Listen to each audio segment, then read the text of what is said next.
Chapter 1. The Magic Shirt. Nobody at school knew that Ronduin was the young prince who lived in the great golden castle that was so tall that its towers could be seen from the village. He had drawers full of peasant clothes, which he wore on school days, and he insisted that the royal knight, Sir Andrew, who brought him to the village school, also wear peasant clothing, and hitch the horses to a plain old wooden wagon. Even then, Ronduin was concerned that Andrew and the sleek royal horses might be recognized. So every morning he stepped out of the cart and onto the path through the forest that led into the village. Each morning, Ronduin ran down this forest path as fast as his legs could carry him. He ran along the lake, then along the river, and then into the village where the bakers and the potters and the tinsmiths waved to him. He called out, "Good day," to each of them. All this running had made him strong and fast. When the school bell rang at the end of the day, he ran back to Sir Andrew, who had returned with the cart. One day each year, when winter had melted away, all the schools in all the villages joined together to hold a great festival. Each school paraded to the fairgrounds. They carried banners and streamers and pushed carts loaded with food. Each school's fastest runners led their parade and were first to reach the great field, where they joyously ran laps together to celebrate the coming of birds and blossoms, of warm breezes and green grass. Ronduin looked forward to the spring festival all year long. He enjoyed the day of singing and dancing and eating and making new friends. But above all, he looked forward to the running. Ronduin loved to run. One cloudy day, as Ronduin ran through the forest toward the old wooden cart, his legs told him they wanted to keep running. So, when he reached Sir Andrew, he said, "Please, may I keep running?" "Can you meet me at the great oak tree at the end of this road?" Sir Andrew said. "Feels like rain is coming, but if you don't mind getting a little wet, that's fine with me." Ronduin ran fast and free down the dirt road. He didn't mind when soft rain began to fall. Dark clouds covered the sky as Ronduin climbed into the cart. And as they rode through the gate into the castle courtyard, the sky opened up with a huge downpour. It rained all evening, and when Ronduin sat at the great dining hall with his parents, the king and the queen, water began seeping in under the door to the courtyard. Ronduin laughed at the invading puddle, but soon, as servants entered the dining hall with mops and many buckets, he realized this was no laughing matter. Then, suddenly, before they had finished their meal, all manner of advisors lined up to tell the king and the queen about flooding in the courtyard and the roads, about leaks in many areas of the castle, and about wind knocking down trees, blocking travel into the village. Ronduin awoke to the sound of rain the next morning. He looked out the window at a courtyard full of water. Sir Andrew appeared at his door and told him that he would not be going to school that day, for the roads were flooded and blocked by fallen trees. He told him that breakfast would be served in the sitting room of the family living quarters, because the great dining hall at the ground level had become a pond.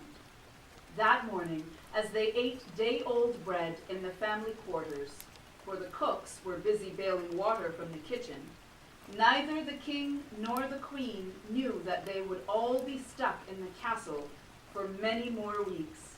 They could not yet know that the rain would continue for 3 more days, that it would take weeks to clear the roads using axes and hand saws, and that the lake and river would spill over their banks for weeks to come. But that morning, as he ate cheese and bread with butter and marmalade, and drank a glass of cider, Rondoin had only one question for his parents. "Where can I run inside the castle?" "Not the halls," said the king. "They are wet and slippery." "Not the stairs," said the queen. "The main stairway is like a waterfall, and the smaller stairways and the halls are full of servants carrying buckets. Not the courtyard, it's an even deeper pond." "Best you should spend the day here in this room where you won't be underfoot.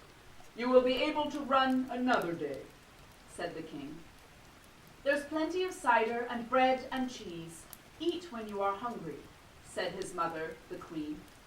"I am glad I can trust you to stay here today. Your father and I will be busy supervising the staff. We must move the kitchen and clean up lots of water." "And figure out how to repair the roof," said the king, who took his last sip of tea and hurriedly left the room with the queen. Now Rondoin sat alone in a beautiful room with golden curtains and blue velvet chairs. Great paintings of kings and queens of old looked down at him, and the maroon carpet and the silver candle holders holding brightly lit candles that did little to bring cheer to the dreary day. Rondoin stood, then slowly walked around the room, attempting to find a running course. The second time he made the loop around the room, he walked faster, and the third time he broke into a very slow run. He speeded up, and his foot caught the edge of a carpet, throwing him forward toward a lit candle. Rondoin reached his arm out and grabbed the candlestick as he fell forward. Luckily, the fast motion flicked out the flame. He landed hard on the floor, with the candle in his hand, dripping wax on his shirt. Rondoin relit the candle by touching its wick to a burning candle and set it on the table. He rubbed his knee, which was sore from the fall. Then he limped to the tall window and sat on the floor, staring forlornly at the pouring rain. The sound of the rain slapping the window filled his ears, but in the distance he also heard the sounds of the castle, servants sometimes shouting to each other about the new leaks and growing flooding, pounded up and down the hallways, carrying buckets and mops. Sometimes he heard the voice of the king or the queen giving orders to their busy helpers. After some time, Rondoin looked about the room for something to do. He was a child who always played outside. When he wasn't running, he was usually throwing a ball or swinging on the swing in the courtyard. Sometimes he helped the gardeners push heavy wheelbarrows or plant rose bushes. And of course, most days he went to school. But today, alone in a big room full of furniture, where there was absolutely nothing to do and nobody to play with, Rondoin was bored, and he was lonely. Rondoin had never been bored or lonely.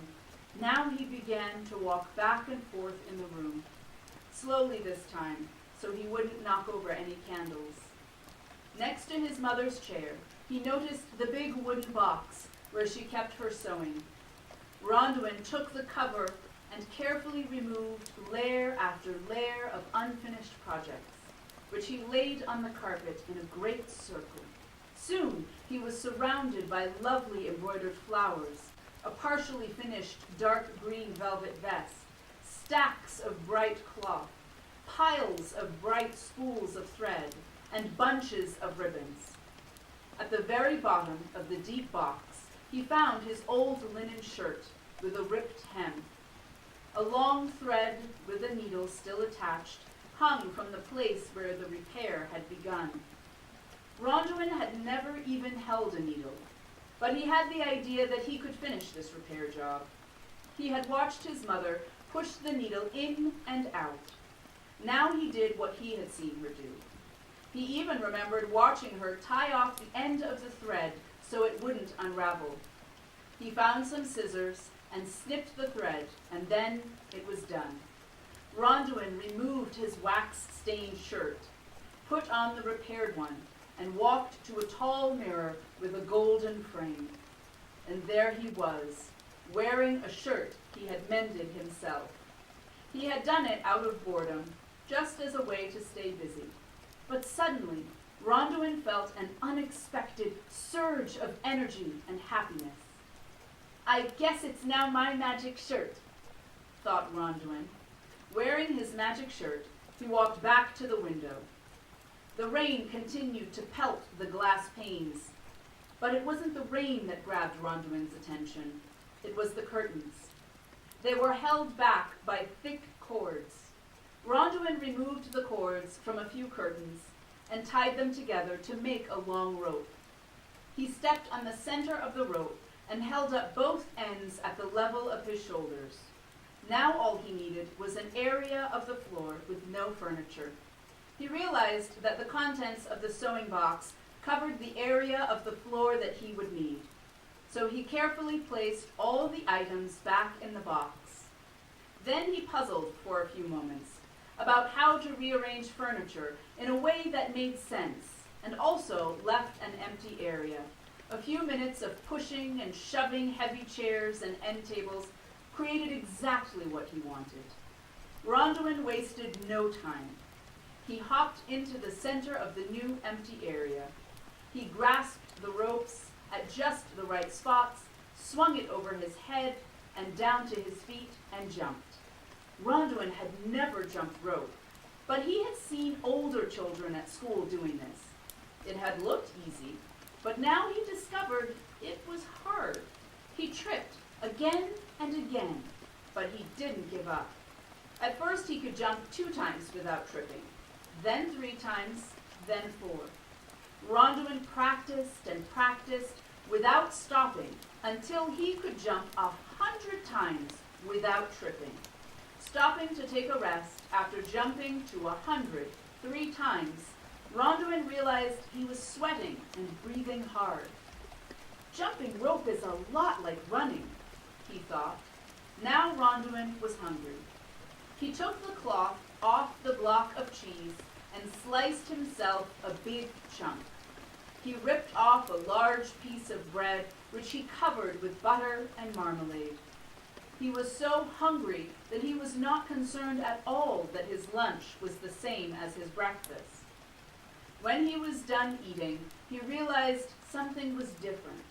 At first, he didn't know what it was. He listened. The sounds coming from the hallway were the same, but the sound of rain had stopped. The curtains were closed because Ronduin had used the cords that held them back to make his jump rope. Ronduin walked over to the windows and pulled back one of the curtains.